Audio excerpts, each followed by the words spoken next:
tous et à toutes, bienvenue sur Free Matin, très heureuse de vous retrouver pour ce numéro d'émission matinale à moins de 2 ans de la fin du mandat du président Patrice Talon.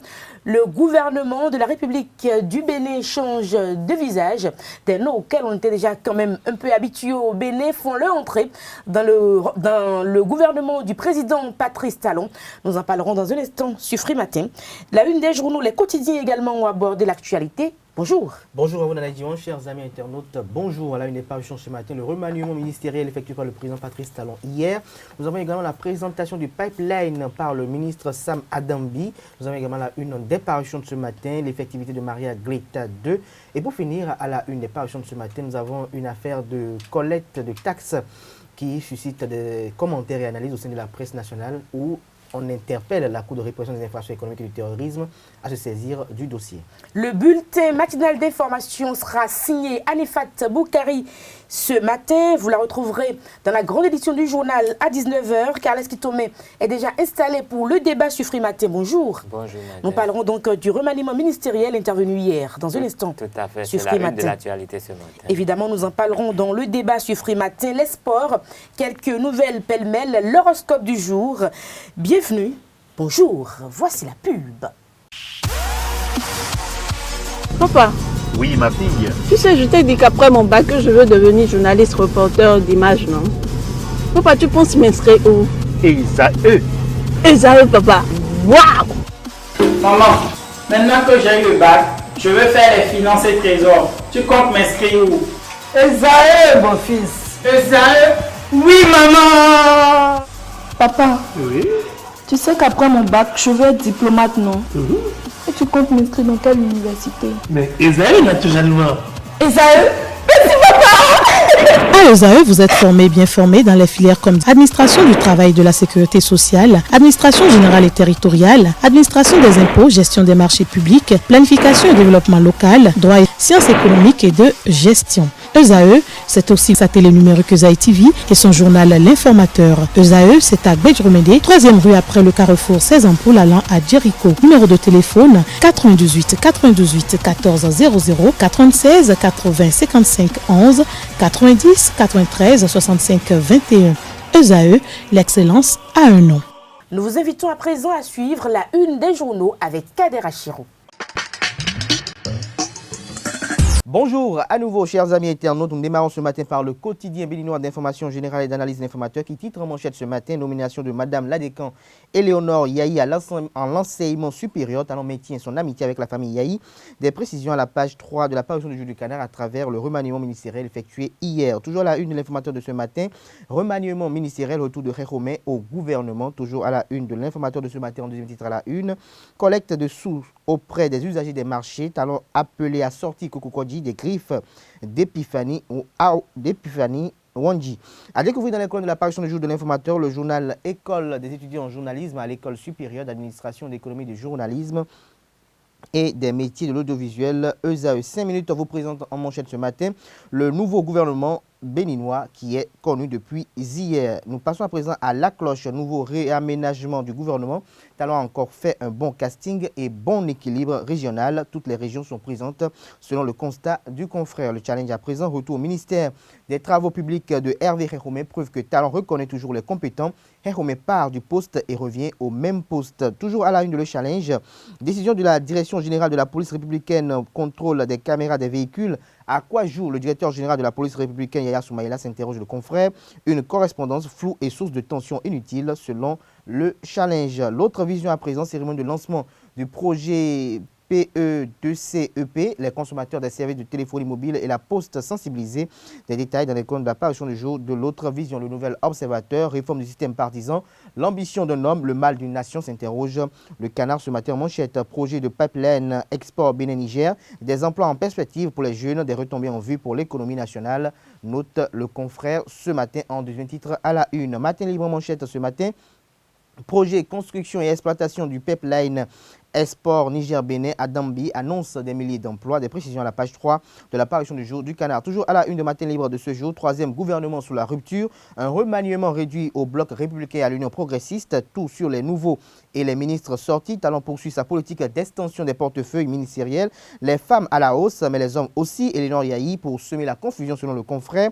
Le rêve du Parti de Renouveau démocratique PRD non concrétisé, fait observer Matin Libre ce jour. Des détails aux pages 4, 6 et 7 de sa parution du jour. Le Soleil Bénin Info, remaniement du gouvernement de la rupture, du 9 avec des anciens esclaves confrères. Talon opte pour une équipe de combat, 6 nouveaux ministres, 3 sorties et 2 scissions.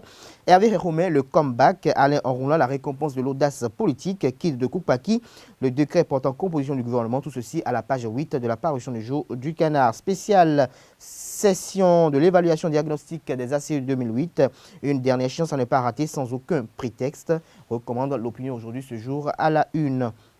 Nord-Sud quotidien, remaniement ministériel, augmentation du nombre de portefeuilles, 6 entrées, des précisions à la page 3 de sa parution du jour du Canard et inclusion économique, classement des pays africains à la page 10 de la parution du jour du Canard. L'Indépendant à présent, 3 ans de réformes judicieuses au gouvernement, des lauriers et un bilan positif pour Marie-Odile Atanasso. Toujours à la une de l'Indépendant, cette fois-ci en manchette, voici le visage du nouveau gouvernement de Talon, 6 entrées et 3 sorties. Architecture et équilibre régional maintenu, augmentation du nombre de femmes. Une proche de Boni Yahi au gouvernement, le président maintient le cap et la rigueur de l'assainissement. Le matinal à présent, troisième remaniement ministériel, un nouveau gouvernement pour plus d'efficacité. Des précisions aux pages 2, 6 et 7 de la parution du jour du Canard. Remaniement ministériel en manchette de l'Ef Pharaon, Ozod Omeki. Reste au sport, Jean-Michel Abimbola entre au gouvernement. Le meilleur en deuxième titre à la une ce matin, Parlement panafricain. Claudine Afiavi-Prunencio, nommée conseiller spécial du président pour son expérience. Les compétences de la présidente de l'Union démocratique pour un Bénin nouveau reconnues à l'international. Le Béninois libéré à présent. Présentation hier de la plus grosse opportunité du Bénin à Dambi, le bon élève de Talon. Tout sur le projet Pipeline Export Niger-Bénin. Des précisions à la page 3 de la parution du jour du Canard et Bloc républicain et Union progressiste. Talon a fait son choix selon les informations de Le Béninois libéré. Le nouveau bureau du Bloc républicain est connu. Ablaye Biotiani, secrétaire général national du parti chargé de la coordination et de la direction des activités du parti. Il représente le parti dans toutes les activités de la vie civile. Il est l'ordonnateur du budget. Abimbola Babalola Jean-Michel, premier adjoint au SGN, chargé de l'organisation des structures décentralisées du parti. Robert Guillon, deuxième adjoint au SGN, chargé des relations avec les partis politiques. Et Mathis Adediat, secrétaire général chargé de la trésorerie du patrimoine. Nous mettons un terme à la une des journaux de ce jour avec le quotidien national d'information qui titre en manchette ce matin. Remaniement ministériel, sens et portée du nouveau gouvernement. Album photo des ministres à la page 16 de sa parution du jour. Et première session des négociations gouvernement-syndicat. La question de la rentrée scolaire évacuée. Des détails à la page 15 de la parution du jour du Canard. Les quotidiens béninois sont disponibles dans les kiosques au prix de 300 francs CFA. Vous les avez aussi et surtout en ligne. Nous passons à présent au bulletin matinal d'information avec Anifat Boukari. Amis internautes, bonjour. Le troisième gouvernement du président Patrice Talon a été formé ce jeudi 5 septembre 2019. Au nombre de 24, les membres de ce gouvernement comptent 6 entrées contre 3 sorties, un changement de poste et la création de 4 portefeuilles. Nous y reviendrons dans la grande édition du soir pour plus de précisions. La fermeture des frontières du Nigeria au Bénin préoccupe les leaders d'opinion et patriotes béninois. C'est le cas de Sedami Medegan Fagla, acteur politique, membre fondateur du parti politique Union progressiste et député de la 8e législature, qui lors de son passage sur l'émission L'Invité a eu à partager les peines des populations immédiatement frappées par cette mesure de la République du Nigeria. Pour en savoir davantage, suivons ses propos. Je suis malheureuse. Je suis malheureuse de cette situation-là en tant que citoyenne. Vous savez, moi, je suis pour l'intégration régionale. Je suis pour l'ouverture des frontières dans la sous-région. Je ne peux pas concevoir que pour aller au Nigeria ou pour aller au Togo, que j'ai des difficultés. Parce que le marché africain est le bien commun. C'est dans le marché africain que nous pouvons nous développer aujourd'hui. C'est de la richesse c'est une richesse commune en fait. Donc je suis contre cela. Et puis il y a un certain nombre d'accords, d'accords internationaux que nous avons signés qui ont pour objet de garantir la libre circulation des biens et personnes. Donc en tant que légaliste, je ne peux pas me réjouir de cette situation-là. Et puis bon, je compatis pour mes compatriotes, qui sont mes compatriotes, mais aussi pour les voisins nigériens, parce que dites-vous bien que des deux côtés, il y a forcément, en tout cas des deux côtés de la frontière, il y a forcément des désagréments. Cela cause énormément de désagréments. Ceci dit, je pense que cela ne va pas durer très longtemps. Les chefs de l'État se sont rencontrés. On attend le dénouement heureux de la situation. Restons toujours avec l'honorable Sedami Medegan Fagla. Je vous invite à nouveau à la suivre sur le bilan des 100 premiers jours de la 8e législature de l'Assemblée nationale du Bénin. Vous faire qu'un bilan positif et ce bilan annonce une législature, un mandat moderne, un mandat qui va être productif et qui va combler les attentes de la population. On peut classer les 100 premiers jours en 3 catégories. Vous avez tous vu dans un premier temps que nous avons installé les organes dirigeants de l'Assemblée nationale, que ce soit le bureau de l'Assemblée nationale. Nous avons également mis en place les commissions techniques ainsi que leur bureau, et nous avons fini par la mise en place des groupes parlementaires. Je voudrais que vous notez la rapidité, la célérité et la discipline dans laquelle tout ceci s'est fait, ce qui tranche avec les habitudes que nous avons connues jusqu'ici. Dans un second temps, il y a eu l'investiture du président de la 8e législature, le président Louis-Yves Lavonou. Et cette investiture a été suivie par un certain nombre de collègues de parlements voisins. Et ceci a permis d'effectuer un certain nombre de missions parlementaires à l'extérieur. Ces missions ont permis de montrer à nos collègues parlementaires des pays de la CEDEAO combien le processus qui a conduit à notre installation a été démocratique ou est démocratique, et ceci a permis de ressouder, de redynamiser les rapports interparlementaires. Donc, dans un deuxième temps, nous avons connu ces activités-là. Et je ne peux pas oublier notre productivité sur le plan législatif. Tout à fait. Dans un troisième temps. Donc, vous avez constaté que nous avons voté un certain nombre de lois. Nous avons, que ce soit des ratifications ou des accords de prêt, nous avons procédé à un certain nombre de ratifications, pardon. Et on peut compter parmi ces tests de loi un accord de prêt, l'autorisation d'un accord de prêt qui va permettre de renforcer les systèmes d'alimentation en eau potable de grandes villes de ce pays.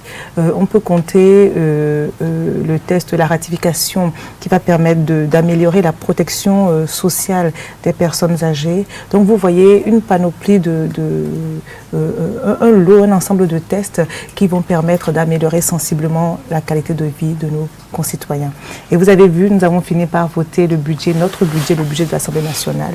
Et conscient de la nécessité de rationaliser les dépenses publiques, vous avez tous noté que ce budget est à la baisse comparé à cette année, à l'année en cours. Donc c'est le budget de 2020 qui a été voté, et vous pouvez comparer qu'il est sensiblement à la baisse comparé au budget de l'année 2019, mais aussi au budget des années précédentes. Fin de ce bulletin matinal. Merci de m'avoir suivi. À 19h pour la grande édition.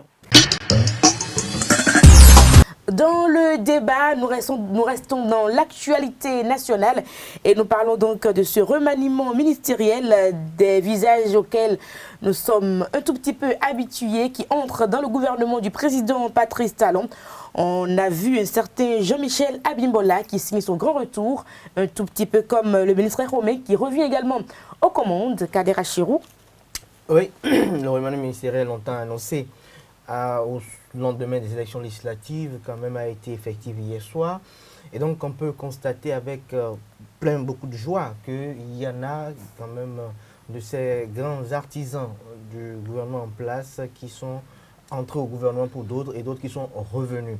Hervé Romain, qui est revenu au poste de ministre des Transports, des infrastructures et des transports, cela prouve que l'homme est véritablement compétent, puisque une fois qu'il avait été déchargé par le passé, il était conseiller spécial du chef de l'État chargé des questions des infrastructures et des transports. Et donc, il est revenu aux commandes, c'est pour quand même suivre davantage, avec beaucoup plus d'abnégation et d'efficacité, les différents travaux lancés un peu partout dans le pays, dans le cadre de l'effectivité du PAG. Nous avons également l'entrée en jeu de Jean-Michel Babatunde Abimbola, qui avait été ministre de la Culture, qui est revenu également, et dont la gestion de l'époque avait été une gestion très élogieuse. Et donc, je crois que c'est s'inspirant de cela et s'inspirant également des différents combats que Jean-Michel Abimbola a eu à mener pour le chef de l'État, Patrice Talon, lors, je dirais, de l'implémentation de la réforme du système partisan. N'oublions pas que Jean-Michel Abimbola était le plus grand artisan au sein de la conférence des présidents lors quand même des activités du bloc républicain. En dehors de lui, il était assisté toutes les fois par le général Webb Yamé. Et il fallait quand même le retrouver quand même certaines places quand on sait que au soir des élections législatives d'avril 2019, le parti Bloc républicain, qui se qualifiait de parti géant, et que même le président Bruno Amoussou avait eu à qualifier de grand frère lors de la cérémonie solennelle qui avait été consacrée à la mise sur les fonds bâtiments de ce parti politique. Ce parti politique n'a pas pu avoir assez de membres, ce qui faisait que la présidence ne lui revenait pas. Et donc, il fallait trouver quand même la juste stratégie, la juste formule pour pouvoir calmer les uns les autres quand même qui ont effectué d'énormes sacrifices au profit de cette réforme du système partisan et au profit, je dirais, des idéaux du chef de l'État. Et donc, d'où l'entrée de Jean-Michel Abimbola. Dans la même logique, également l'entrée en jeu de Maître Alain Roula, qui avait été, et qui est toujours d'ailleurs, un ardent défenseur des causes de la rupture. Nous avons vu, c'est une lapalissade au Bénin, Alain Roula, on le voit sur la chaîne de télévision, de radio, qui explique de manière assez efficiente et, je dirais, parfaite les différentes réformes engagées et la nécessité d'effectuer ces différentes réformes. Donc, je crois que c'est de bonnes entrées. Au niveau de l'enseignement supérieur, Léonore Yahi, qui avait été directrice du Centre des œuvres universitaires et sociales d'Abomey Calavi, qui revient aujourd'hui au ministère de l'Enseignement supérieur alors qu'elle est vice-recteur. Je crois qu'elle se retrouve très bien dans son marigot et elle pourra poursuivre, je dirais, la dynamique impulsée dans le secteur par le président Patrice Talon à travers la désormais ancienne ministre Marie-Odile Atanasso. Et nous espérons que tout se passera de manière agréable et très bonne. Au niveau des autres ministères également, nous avons deux autres femmes. Il y a des femmes qui sont entrées davantage dans le gouvernement, au niveau des affaires sociales, au niveau du commerce également. Nous espérons que ces femmes puissent quand même un temps soit peu tenir la promesse des fleurs, que tout ce qui est attendu dans les différents secteurs, qu'elles puissent rehausser je dirais, l'image de ces secteurs, afin que l'image de la femme béninoise soit davantage également rehaussée pour permettre que le chef de l'État de pouvoir faire confiance davantage aux femmes, pour permettre au gouverneur à venir de pouvoir faire davantage confiance aux femmes et pour permettre de donner la crédit de ce que les femmes sont véritablement compétentes et qu'elles ont beaucoup de choses. Je finirai par ce que ceux qui estiment que d'aucuns ont été enlevés du gouvernement parce qu'ils ont été incompétents, je crois qu'il ne faut pas occulter le fait qu'il y a des élections communales, municipales, locales qui sont à l'orée et que dans le cadre d'une certaine redynamisation de la troupe et je dirais, de combat efficient, il est normal et bien séant qu'il puisse y avoir certaines personnes qui retournent dans le fief électoral pour pouvoir remobiliser la troupe après les événements malheureux que nous avons eus en avril 2019 suite aux élections législatives, pour que les populations reviennent en confiance, pour que lors des communales, nous n'assistons pas à une démobilisation, déjà qu'il y a déjà un bras de fer entre le chef de l'État et une frange de la classe politique. Et au cas où ceux-là ne voudront pas satisfaire aux exigences et ne seront pas présents lors du scrutin prochain, il faut déjà préparer les populations psychologiquement à comprendre l'essence des différentes réformes pour que cela soit fait. Et pour le faire, il faut quand même des gens qui ont participé au gouvernement, qui ont été au plus haut niveau des décisions pour pouvoir expliquer avec beaucoup plus d'efficience. Alors, quelle analyse faites-vous de ce nouveau gouvernement, un gouvernement d'ouverture peut-être? Gouvernement d'ouverture, non, je ne dirais jamais ça, parce que pour moi, je crois que le président Talon, c'est quand même quelqu'un qui reste égal à lui-même, fidèle à sa conviction, fidèle à ses amitiés. Il n'est pas ouvert? Parce que, non, je n'ai pas dit qu'il n'est pas ouvert, mais je ne pense pas que ce soit un gouvernement d'ouverture. D'accord. Parce qu'à mon sens, si on parlait de gouvernement d'ouverture, ça voudrait dire que des gens qui n'étaient pas forcément avec lui, qui n'étaient pas proches de lui, se sont retrouvés dedans. Mais quand on observe la liste de tous ces ministres-là, on sait que tous étaient là, tous gravitaient autour de lui. Peut-être qu'ils n'ont pas été des militants des premières heures, mais tous ont prouvé sur la durée qu'ils sont de cœur avec lui, qu'ils croient en sa vision. Et on ne retrouve auprès de lui que des gens qui ont ce profil-là. Mais moi, je voudrais faire remarque au ministère de la Communication. Le fait que ce ministère soit aujourd'hui, et la communication et les postes se soient séparés du numérique et de la digitalisation, je crois que c'est une très bonne chose parce que les deux ensemble, ça faisait très lourd. Et je ne sais pas si vous avez remarqué, nous, dans notre corporation, on avait des difficultés avec ce ministère parce que c'est un ministère où les gens qui sont portés sur le numérique avaient la part belle. Ce qui veut dire que les journalistes, les hommes des médias avaient des interlocuteurs, mais pas suffisamment d'interlocuteurs pour que notre voix se fasse vraiment entendre au sein de ce ministère. Donc, pendant tout ce temps, on a observé cela et je crois que le chef de l'État a pu vraiment observer ça à son niveau aussi et il a pu sortir les postes communication de tout ce qui concerne le numérique et la digitalisation. C'est deux domaines qui se complètent, mais ce n'est pas du tout la même chose. Et également au niveau des sports, le fait de séparer le tourisme, la culture et les arts du sport, c'est une très très bonne chose parce que dès le départ, quand tout cela avait été mis ensemble, c'était déjà un problème. Et les gens en parlaient parce qu'on se disait, rien que la culture est difficile à gérer, le tourisme encore difficile à gérer, et les sports qui est carrément un monde à part, tout ça ensemble. Vous avez vu par exemple, quand le ministère du tourisme, de la culture et des sports a des activités, même si c'est une activité culturelle, c'est leurs gars du sport qui sont là. Ils n'appellent que des journalistes qui s'intéressent aux questions sportives. Allez sur les grands événements culturels qu'il y a au Bénin aujourd'hui. Les journalistes culturels sont rares. Si ce n'est pas ceux qui rasent les murs du ministère, on ne voit que des journalistes sportifs là. Donc aujourd'hui, nous allons saluer cette initiative qui ramène un ancien ministre de la Culture qui connaît la maison. On a déjà commencé à remarquer ceux qui étaient ses collaborateurs pendant qu'il était ministre de la Culture, Sou Yaïboni. On a commencé à revoir leur tête dans les milieux culturels depuis quelques jours. Et ça paraissait bizarre, mais aujourd'hui, on a vu ce que cachait l'iceberg.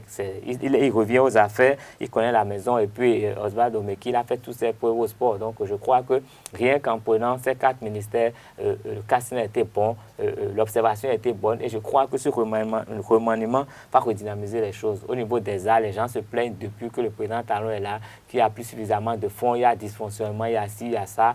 Et les culturels se voient régentés par les sportifs. Et bon, voilà, je crois que je ne prends que ces 2 ministères et les autres, je sais qu'il y a beaucoup d'autres choses qu'on pourrait dire, mais je crois que c'est tout à fait positif et le chef de l'État a bien vu. Maintenant, les visées politiciennes qu'il y a derrière, je n'en parle pas. On aura le temps d'y revenir. Merci à vous, Kader Achirou, Kales Kitome. C'était le débat sur Frimatin. Nous reviendrons donc sur le cas Yahi, évidemment, FCBE, une mauvaise communication qui est en train de passer sur les réseaux sociaux. Elle est restée neutre, et tout ça, parce qu'elle est restée très neutre, parce qu'on confond un tout petit peu. Le gouvernement Yahi. Si elle s'était affichée dans tout ce qu'on a vu, je ne pense pas qu'elle se retrouverait là où elle est, parce que moi, je n'ai pas vu le président Talon faire des amalgames. Les gens, sûrement, sont FCBE, mais ils sont restés fidèles à la philosophie, ils sont restés fidèles en amitié. Et c'est ça, là, qui, par leurs compétences, autour aujourd'hui. À mon avis. Merci à vous, à mon avis aussi. Merci, c'était le débat sur Frimatin, l'horoscope du jour avant les sports. Bélier, reportez tout investissement et achat prévu, si vous le pouvez. Des événements imprévus pourront ruiner vos aspirations. Taureau, ne perdez pas de temps à compenser votre humeur. Déprimé par des excès d'achat. Gémeaux, trop de questions vous tourmentent et vous empêchent d'avancer. Cancer, même si vous sentez que tout le monde est à vous, n'essayez pas de l'acheter en une seule fois. Ouais, c'est ça. N'effectuez pas de placement à grande échelle. Amis Lion, et si vous êtes vierge, aujourd'hui est extrêmement prometteur pour de nouvelles acquisitions importantes. Balance, si vous ne recherchez que des bonnes affaires, vous serez en mesure de distinguer les bonnes et les mauvaises offres aujourd'hui. Sagittaire, vous aurez la chance dans votre relation, non seulement de rêver, mais aussi de la vivre intensément. Et si vous voulez acheter quelque chose, Verseau, il vaut mieux attendre si vous voulez résultat favorable. À mes poissons, même si la finance n'est pas votre sujet de prédilection, vous devriez quand même vous occuper des affaires. L'horoscope du jour, c'était ça sur Frimatin. Nous passons au sport pour boucler la boucle. Et les sports avec Larios Adiagbeno, bonjour. Bonjour Nadège et bonjour à tous. Les championnats nationaux minimes, cadets, juniors et seniors de Tialak 2019 démarrent ce vendredi au stade Général Mathieu Kérékou de Cotonou. Pendant 2 jours, des archers venus de tout le Bénin, des différentes ligues de cette discipline vont se challenger pour chercher le Graal et pour veiller à une saine compétition, il y aura les juges. Ces derniers ont été formés hier à l'auditorium Marius Francisco du Comité national olympique et sportif béninois. Nous suivons leur monitrice, Madame Florence Dansou Guédégbé, qui nous fait le point des nouveaux règlements de la compétition. Il y a toujours une révision par rapport au règlement du TIALAC. Et entre autres, c'est par rapport aux signaux de communication sur le terrain. Et l'année passée, nous avons noté des signaux, ils étaient au nombre de 10, à raison de 5 signaux avec les bras et 4 avec les doigts. Cette année, ces signaux sont passés au nombre de 12, avec 5 signaux au niveau des bras et 7 avec les doigts. Nous pouvons dire par rapport aux signaux de communication relatifs aux problèmes sur la cible, et le juge fait le signal là pour montrer qu'il y a un problème sur la cible après les tirs. Et quand le problème est spécifique aux flèches ayant traversé la cible, le juge n'a qu'à faire ce signe-là pour dire qu'il y a des flèches ayant rebondi, des flèches pendantes, des flèches qui ont traversé la cible. Et le juge, le DOS, arrête les tirs. Les juges se portent vers la cible pour pouvoir régler le problème. En ce qui concerne les signaux par rapport aux doigts, il peut arriver sur la ligne de tir qu'un archer n'a pas pu finir de tirer ses flèches, faute d'équipement. Et l'arbitre peut accorder un temps supplémentaire à l'archer pour qu'il tire soit une flèche, et le juge qui est sur la ligne de tir dit à l'arbitre, au DOS, signale au DOS qu'il y a une flèche à tirer, ou soit 2, en faisant un signe comme ceci, ou 3 comme ceci, ou 4, ainsi de suite. Voilà les modifications. 2 mois environ après leur brillante participation à la Coupe d'Afrique des Nations CAN Égypte 2019, les écureuils du Bénin font leur rentrée ce soir au stade Michel Dornano de Caen en France. Ils affrontent les éléphants de la Côte d'Ivoire en amical. Un grand match test pour Michel Dussuet et ses poulains, dont le gardien et capitaine de ZAE Football Club, Marcel Tandinou. Et pour sa première en sélection nationale A, le gardien des universitaires a séduit ses coéquipiers lors de son bisoutage. C'était hier soir à l'hôtel.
pour finir cette page sport, rendons-nous à Niamey, au Niger, où se déroule la 26e édition des championnats d'Afrique des nations juniors féminins de handball. Le Bénin, pour son entrée en lice, a perdu contre la Tunisie 21 à 35 dans le groupe B, bien sûr. Et l'autre match du groupe entre le pays hôte, le Niger, et l'Algérie a tourné à l'avantage des Algériennes 34 à 15.